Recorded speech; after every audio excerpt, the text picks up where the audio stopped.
Hello, Malik Currington here, Family Budget Fisherman. Thank you for tuning in to this, I would consider a very unique episode. It's so unique, in fact, that it would be nearly impossible for you to find a similar video or even a blog article dealing with this subject anywhere online. I don't know why that is, but I thought maybe I should go ahead on and tackle that issue. So as you read in the thumbnail and in the description below, we're talking about our tackle junk fishing box. Let's get started.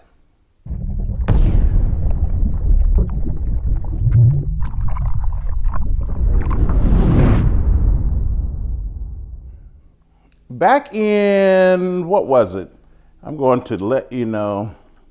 Back in early May, around Mother's Day weekend, well, it wasn't, maybe Mother's Day week or the week leading up to Mother's Day, I posted a photograph on Instagram and had a caption blazoned across it called "My Junk Fishing Problem, Am I the Only One?" And as you can see in the photograph, I have 2 tackle boxes full of tackle that I had used, but I didn't have any place to put it once I had used it. Like you, a lot of the tackle that we use is a lot more durable than it once was. Even our soft plastics last a lot longer. Just ask Z-Man, you know. And what tends to happen more than most times is when we go fishing, we will keep a bait that we are throwing. But if we put it back into our regular tackle box, it may cause problems. If it's a reaction bait, more than likely it's wet, so it needs to sit out and dry. If it is a finesse bait, not only is it wet, but it has now changed its composition a bit because that particular bait does not have the scent on it, or it you know, it doesn't reek anymore. It has a hook in it, and generally speaking, it would be rather impractical to replace it into the tackle boxes that we have. To add to the point, I want to show you something here. So Guggen, certainly not the first company, so they sell you a lot of their baits in clam shells. As you can see here, I'll pull this clam shell out, and as you can see, I have some used baits out of there. So I got the clam shell. So it looks good when I first put it in the water.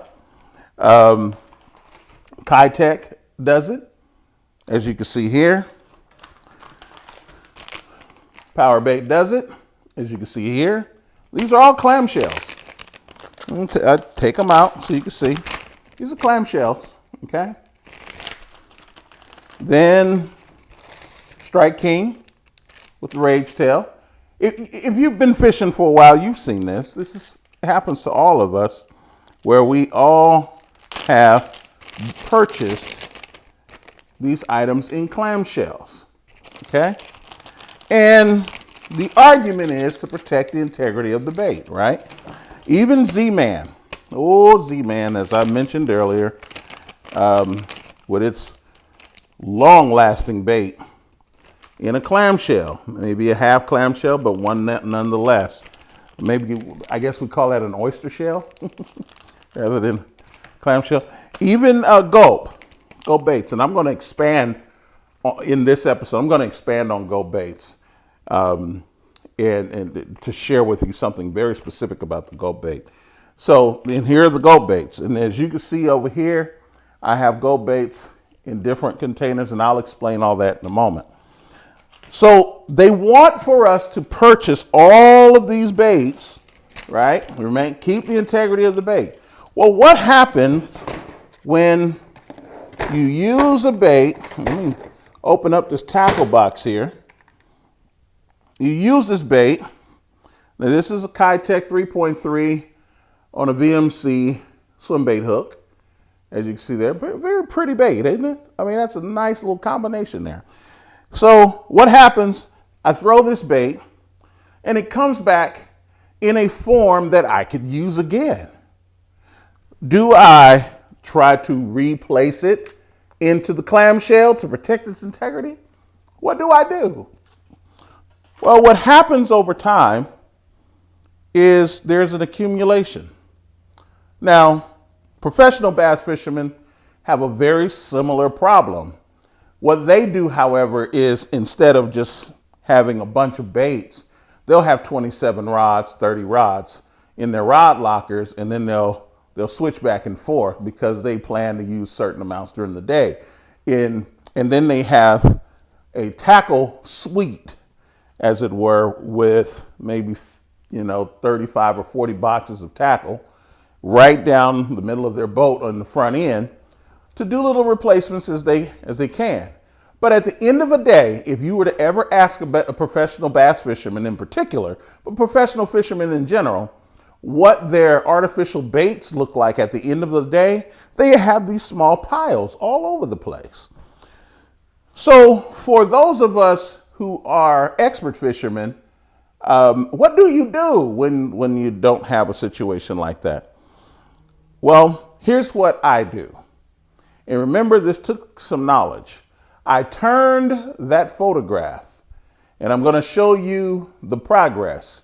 As you can see in this picture right here, I sat down, and over the course of 2 days, I watched some of my favorite videos with my family, and I reduced down to what I could reuse. I took all of the baits that could be reused, the ones that could not be reused, and I could reclaim the hooks, I reclaimed the hooks. Threw away the plastic baits on those, destroyed those. I'm sorry, I don't repurpose plastic. It's just the way it is. I'm not into remaking baits like that. I don't want to make that investment. There are those of you who do. Bless you. I put them all down, and as I just showed you in the photograph, I got them all down into this here. Okay? So you can see it there. Okay? Once the reaction baits dried and I was able to clean them up and take all of the dry debris off of them, I replaced them back into the main tackle box. But these baits here can't be replaced. You can't just take and put that Ned head with that Berkeley half head jig head. You can't just put that back, or this crawl bait, or this frog bait. You can't just put that stuff back. You have to, and for those of us who are crappie fishermen, you can't just throw this stuff back, because not only will it cause a problem for you in that tackle box in the short run, it'll cause a problem in the long run. So these baits, and I'm going to share something with you that will sound sacrilege, but guess what? I took like-colored baits and like-colored designs, with the exception of the frog here, and put them together. So my crawl baits, roughly, that don't seem like they're going to bleed, I put them together. This actually goes over here. My chartreuse style or lighter color baits here. My white style baits over here. Now, the reason why I did this secondarily is because I know, and I've learned my fishing style, a lot of those baits I'm going to use at the very next opportunity to go fishing.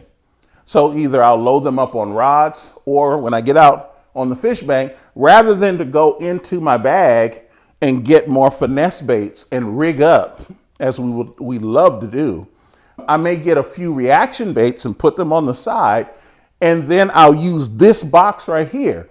And as I do occasionally break off, occasionally, like for example, look at this one. This is one that I missed, where normally during the course of me cleaning up, I would have torn this off. But I put this in my box, so I might give this a couple more rounds, and then what I'll do is I'll tear it, set it to the side, inside the box, and then I'm good to go. Okay. The other thing is, well, what if I'm throwing a Z-Man? Now, everybody wants us to buy the Z-Man baits. They always do. But they never tell you how to restore them. I mean, I didn't catch 100 fish on that bait. I caught 5. And yes, the bait can still go. It's still going strong. But what do I do with the bait? Here's what I do.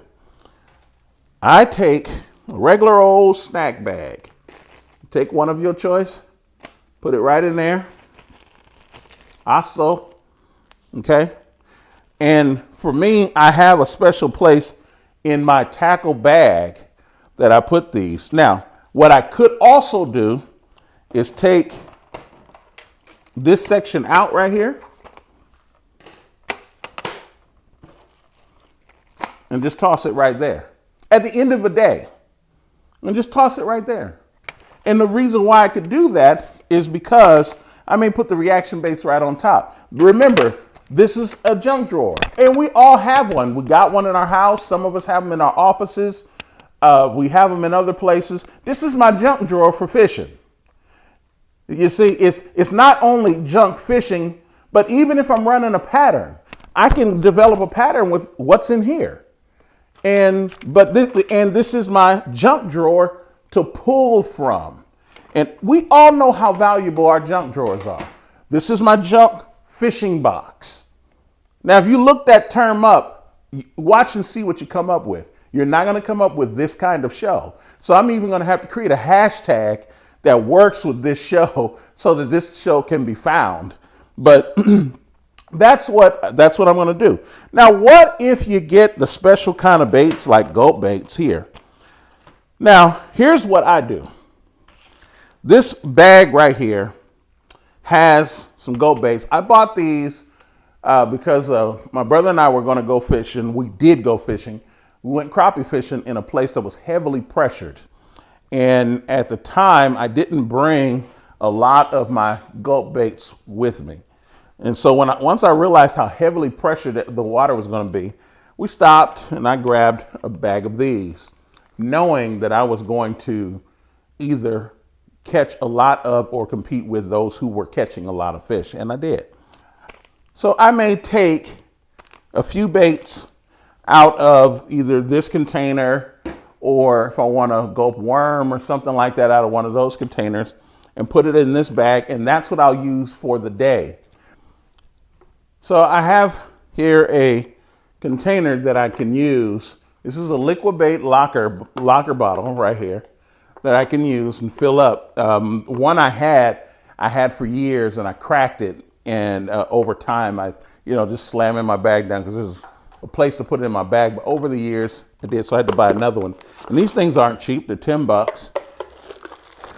And so what I do is I pour some of the recharge in there, and then I carry the baits that I would prefer to carry.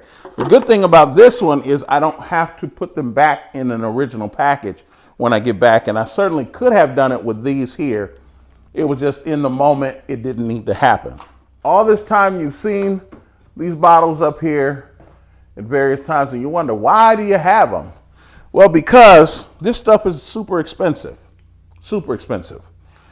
But over the course of maybe 2 or 3 days, there were several Walmarts near where I lived maybe a year or so ago. And they were clearing these out. Now, if you go to Tackle Warehouse, this bottle right here at Tackle Warehouse is $5, I believe. Yeah, it's $5 for this bottle right here. Bottle of Gulp is $5. Okay, and this bottle right here is $8.99. Okay. Now I went to Walmart and picked these up. Now you see the price on there. It says $3 for that, and these say $1. Now, had I just gotten all of these for $3 in a bottle, I still would spend less than $50 for everything, and that would have still been cool. Well, I negotiated with the manager to clear out what they had, and I got these for $1. No, these were $1.50, yeah, because they went half on these. But these, they only went down to 75 cents. So $2.25 per couple. And as you can see, this section right here is my Gulp bait section because I bought all those out. Those Gulp baits way over there, same thing. Some of those were $10, some of those were 15. I think these were 15 or 20. I was able to buy them from the retailer at that time. There was a small retailer who was going out of business, and I took all of those for $4 a container. And so I cleared out as much as the person had at that particular time. So that is the reason why I have so many up there. Basically 4 of these bottles or 5 of these bottles is probably worth all of the liquid I have. And this stuff is not cheap. I mean, it's not easy to find either. So now I'm able to recharge over the course of years, and the degradation is very gradual. I don't see the difference between the recharge, which is the liquid, in there in this versus when I first bought it. It all works out just right. The point I'm making here is, while all of these companies gave us an opportunity to purchase all of their merchandise in these pretty little clam shells, pretty little boxes and containers, they never told you what to do in case you came home with something that you were going to be needing to store over time. You see, this is the problem. And this is why I'm sharing this with you. When you come back with rigs like this, you don't have to worry about bleeding in the short run. The kind of plastic mixtures that are made today don't bleed as heavily when the colors are like colors. So, for example, even a color as distant as these 3 colors here, I'm going to pull up 3 different colors here. So curly tail and 2 swim baits. I can lay these side by side. I can lay them, for a week or more, and I don't have to worry about bleeding, but they're together in one section. I'm not going to put these with chartreuse because over time, chartreuse is going to color one or all of these, but they're not for like-minded colors. Even something as sensitive as this right here, this fluke. This fluke is not going to bleed, or these colors are not going to bleed among one another. Same thing goes for, ironically enough, for these Ned rigs that I have here. I have these 3 Ned rigs set up like this. Now, you might ask, well, why do you have so many Ned rigs set up in the first place? What tends to happen is I fish in the moment. I only carry between 6 and 9 rods. And just like those of you who fish very quickly, whether you're on the bank or in a boat, I may switch up from time to time. And like you, I have specific rods for specific applications. Although all of my rods can do generally every application, I have some specialties over there, like many of you. So that's the reason why that happens. So in the short run, and I recommend to you, in the short run, you don't have to worry about the bleed. But get you a box, find you a box. Well, I don't care what it is, but get you a box that you can rely upon, where you can open it up back and forth during the course of a day. You could throw a towel over it to keep it cool in the heat, keep it dry when it's raining. That's one of the reasons why I got this anti-rust and one that seals as well. So you can get that, and you can use that as your main box during the course of a day of fishing. I do not recommend that you take this box exclusively to the fish bank. Take all the baits you're going to take for the course of a day. But when you replace your baits back into something, when you take them off of your rods, you want to have a place for them, at least in the temporary. Again, Z-Man, invest in some Ziploc bags. Many of you have, like me, you got kids and grandkids, or something, you use these for other reasons, and there you go. And that works in the short run. That stops the bait from sticking to other baits. As you all know, the material used to make a Z-Man bait loves to melt onto other baits. And so that's the reason why you do that. even in the best of circumstances. It just happens. So I want to thank you all for tuning into this episode, and I really hope this episode helps you to save on your family's budget. Just imagine the amount of baits you would be disposing of if you did not have a system like this. If you don't, I ask you to employ it. And that is all levels, from beginner to novice to all the way to expert, and even those of you who are professionals, meaning that you are experts where you make a living at fishing. Well, I recommend that you all do this so that you can do one main thing: save on your family's budget. By no means should you spend outside of your family's budget trying to maintain the amount of fishing equipment that we all so desire. But within good ethics and the law, do everything you can to break your personal best. I'll see you in the next video. Thank you for watching, and have a great one.